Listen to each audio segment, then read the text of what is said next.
कैसे हैं दोस्तों आप सभी। नमस्ते आप सभी को। तो आज बताऊं मैं आपको फिर वही मेरे पापा के बारे में। तो देखिए मेरे पापा की करतूतें।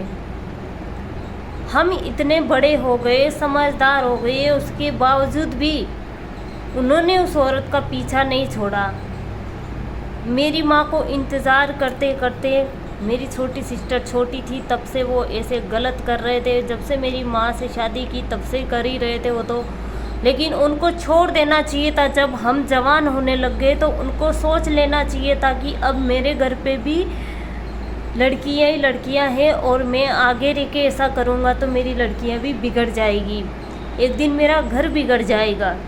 जब मैं दूसरों का घर बिगाड़ूंगा तो मेरा खुद का भी घर बिगड़ जाएगा।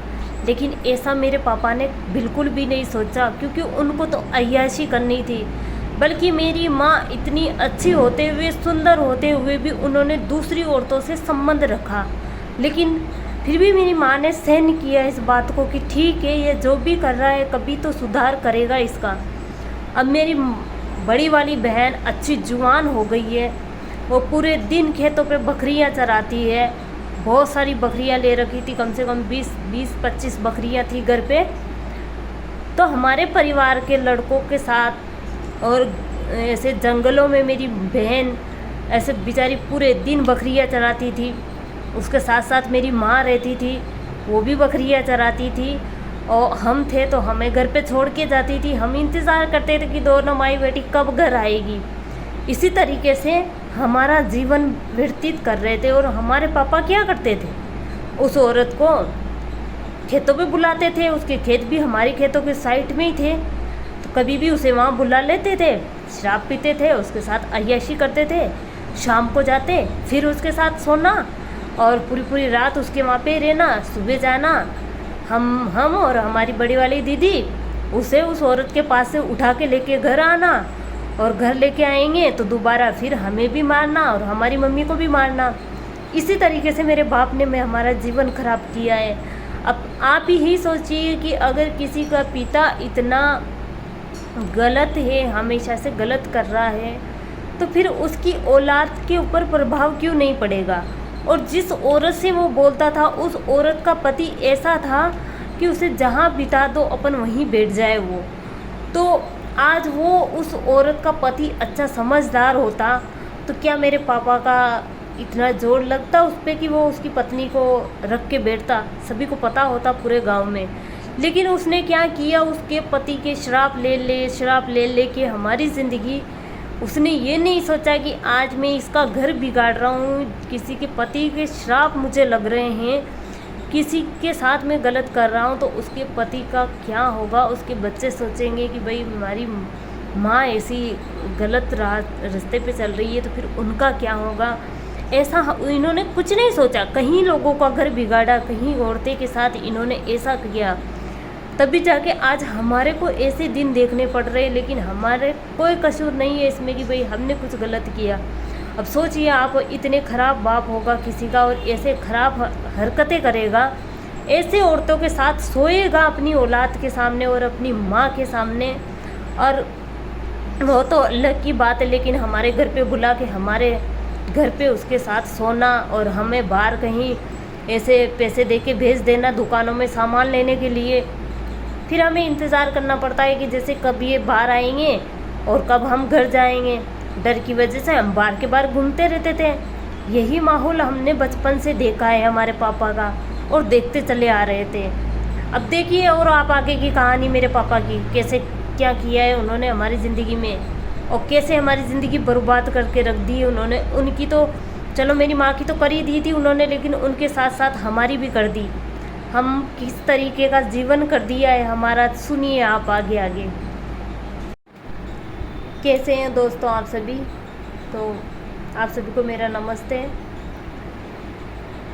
आज फिर मैं बताने वाली हूँ, जैसे कि एक औरत के रहते हुए अगर अपना पति दूसरी औरत के साथ गलत संबंध बनाने के लिए हर रोज़ जाता है और हर रोज़ आके अपनी औरत के साथ मार पीट करना और अपनी जवान औलाद हो जाती है वो उसको फिर अपनी जवान औलाद हो जाती है, वो उसको देखना, क्या अपने बच्चे होते हैं उन पे गलत प्रभाव नहीं पड़ता? क्या माँ बाप इसी तरीके से अपनी औलाद को पालते हैं? क्या बाप ऐसा करता है तो फिर माँ क्या करती है? क्या अकेली औरत कुछ कर सकती है? कुछ नहीं कर सकती, चाहे वो कितनी भी कोशिश क्यों ना करे अपनी औलाद को अच्छा बनाने की, अच्छी परवरिश देने की, लेकिन वह नहीं कर सकती। क्यों नहीं कर सकती? इसीलिए नहीं कर सकती कि उसी को किसी चीज़ का डर नहीं होता। जब अपने पापा अपने ऊपर ध्यान नहीं देते हैं तो फिर अपनी हालत कैसी हो जाती है वो अपने खुद को पता होता है।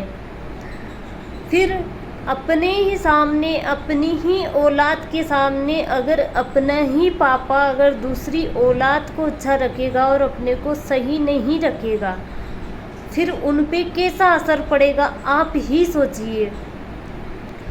जब हम बीमार होते थे तो हमारा इलाज नहीं होता था, जो भी इलाज करवाती थी हमारी माँ करवाती थी, और उस औरत के बच्चे बीमार होता है तो मेरे पिताजी हमारे खाने का जो नाज वगैरह रहता था उसे भी बेच के उसकी जो औलाद होती थी उसका इलाज करवाना। फ़र्क क्या था? उसके बेटे थे, हमारी माँ के बेटे नहीं थे। हम 4 ही बहनें थी, लेकिन 4 हम उनकी पत्नियों की औलाद थी ना, वो जिससे शादी करके लेके आए थे। चाहे लड़का हो या लड़की हो, बात तो एक ही हो सकती है, लेकिन उन्होंने इतना भेदभाव किया कि जिसकी कोई हद ही नहीं है। जब पराये के बच्चे को वो अच्छा रख रहे, पराई औरत को वो अच्छा रख रहे, तो क्या अपन जिससे शादी करके लाए उसे अच्छा रखने का उनका फ़र्ज नहीं बनता है? क्या ये समाज वाले नहीं समझा सकते उनको? क्या ये परिवार वाले भी नहीं समझा सकते? समझा सकते थे लेकिन नहीं समझाया। जब उसकी बच्चे का इलाज जब उसका बच्चा बीमार हुआ उस औरत का, तब हमारे घर से कोई नाज था, हमारे जो धान पड़ा हुआ था घर पे, तो उसे बेचने के लिए मेरे पापा ले जाने लगे। अब माँ तो मना करेगी ना। मेरी माँ ने कहा कि भाई इनको लेके आप कहाँ जा रहे हो, क्यों जा रहे हो? घर का नाज बेच के आप दूसरे की औलाद का इलाज करवा रहे हो, ऐसा क्यों कर रहे हो? मेरी बेटी बीमार होती है तब तो आप कुछ इन पे ध्यान नहीं देते हो और दूसरों पे ध्यान देते हो। ऐसा कह के मेरी माँ ने उन्हें रोकने की कोशिश की। तब भी मेरी माँ को पीटा गया, बहुत ज़्यादा मारा गया। इतना तेज़ मारते थे मेरे पापा की। मेरी छोटी वाली सिस्टर पेट में थी तब भी उनके ऐसे पैरों से उनके ऊपर पेट पे चढ़ जाना, ऐसे घसीट घसीट के बाहर फेंक देना, फिर उनके गर्दन पे पैर दे देना, इस तरीके की उनके साथ मारपीट करना। उसके बावजूद उस औरत के बच्चे का इलाज करवाना और उसकी बेटी का ध्यान रखना, हमारा नहीं रखना। फिर हमारी आत्मा ने क्या कहा होगा, हमने कैसे सहन किया होगा, हमारी माँ ने कैसे सहन किया होगा। तब भी हम जिंदगी निकाल रहे थे ना, हमने तो किसी का कुछ नहीं बिगाड़ा था। फिर हमारे साथ इतना गलत क्यों किया लोगों ने? क्या बिगाड़ा था? हमारे पापा को सुधारने की बजाय, हमारे साथ जो गलत कर रहे थे उनको सुधारने की बजाय हमें ही क्यों मारा गया हमेशा? हमारे साथ ही क्यों गलत हुआ हमेशा? क्या ये कोई नहीं पूछ सकता? हमारे पापा की गलती किसी को नहीं दिखती? जो भी हमारे आसपास के पड़ोसी हैं, हमारे परिवार वाले हैं, हमारे जो रिश्तेदार हैं, उन्होंने मेरी मम्मी का कसूर निकाल दिया। मेरी मम्मी को मन करे ऐसे बोलने लग गए वो, क्योंकि मेरी मम्मी हमारे सारे जीने लग गई थी। फिर उनको हमारे पापा की ज़रूरत नहीं पड़ने लग गई थी, क्योंकि हमें खुद को इतना निर्भर बना दिया था मेरे मम्मी ने कि हम खुद काम कर सकते हैं और उनको खिला सकते हैं और हम भी खा सकते हैं। ऐसे हमें हमारी माँ ने बना दिया था। फिर ये भी हमारे परिवार वाले को सहन नहीं हुआ, इसमें भी हमें बर्बाद करके रख दिया।